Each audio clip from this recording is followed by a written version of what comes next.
Grace and peace. This is Pastor Pimpong coming to you this morning, January 11th, 2019. January 11th, 2019. The temperature here is 31 degrees Fahrenheit, and that is negative or minus 0.556 degrees centigrade or Celsius. So that's how cold it is this morning.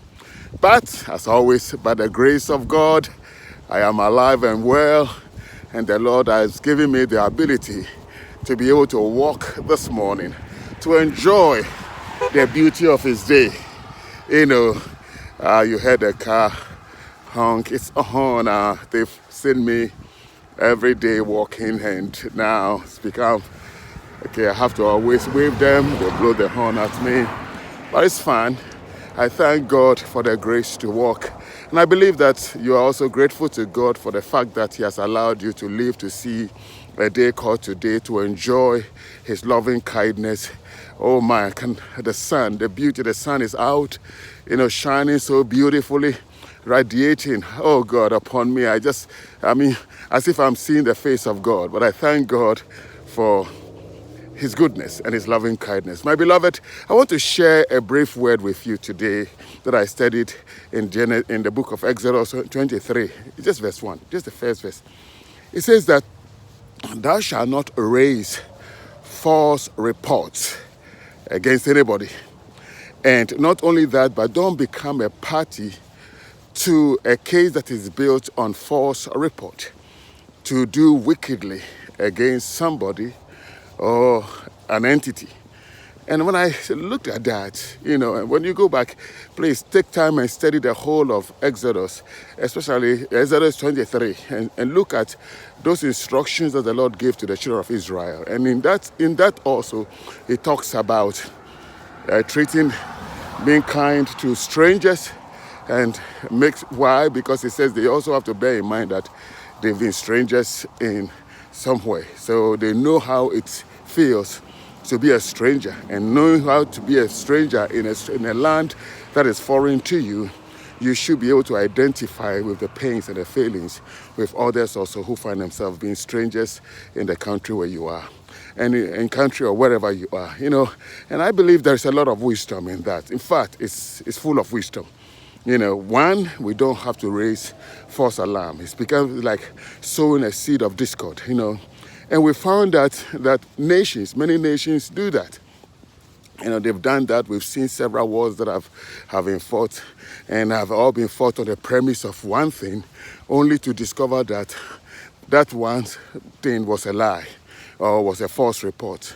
But how do we go back to correct the damage or the harm that it has caused? And that's the same way we do if we treat each other the same way.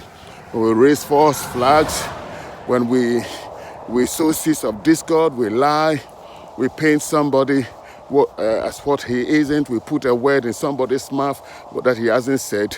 It's just like, taking cotton and then throw it into the wind. You cannot gather them back. And so the word of God to us as humans, as nations, is to be very, very careful how we use, false reports to justify actions that we already have, thought of taking, but we want others along with us. So we have to raise some false flags or false reports to cause others who are gullible, others who don't want to think, to just go along. Please, and especially as Christians, we have to be very, very careful the way we open our mouth and the things that we say. Statement that we make has to be factually corroborated. It has to be factually proven to be true. Otherwise, what we are doing is sowing seed of discord. And Proverbs chapter 6, in fact, verse 16, it said there are 6 things that God hates. Yea, the 7th is an abomination. And He talks about sowing seed of discord. If you read the whole Proverbs chapter 6 and verse 16 and see what the Lord says there. But you see, too often these things, we take them lightly. And so, we are very dismissive of them, and that is not proper. I want to share with us the heart of God. This is what the Lord desires us to do. No one, I like what Paul says in the book of Timothy, 1 Timothy chapter 6. It says that we are naked. We came into this world naked and bare. We brought nothing here and we are taking nothing back. So you see, whether it be a country, whether it be a city, whether it be a village, whether it be whatever, we didn't bring them. God, by His grace, allowed us to be born where we are. And so we ought to be very thankful to God. And not only that, none of us chose to be born the color or the race. No, God is the one who did that. He had a purpose. And so let us enjoy each other. Let us not tear each other down.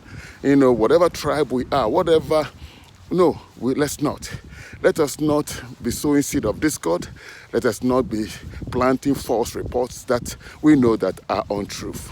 Okay? Listen, I'll be very brief today.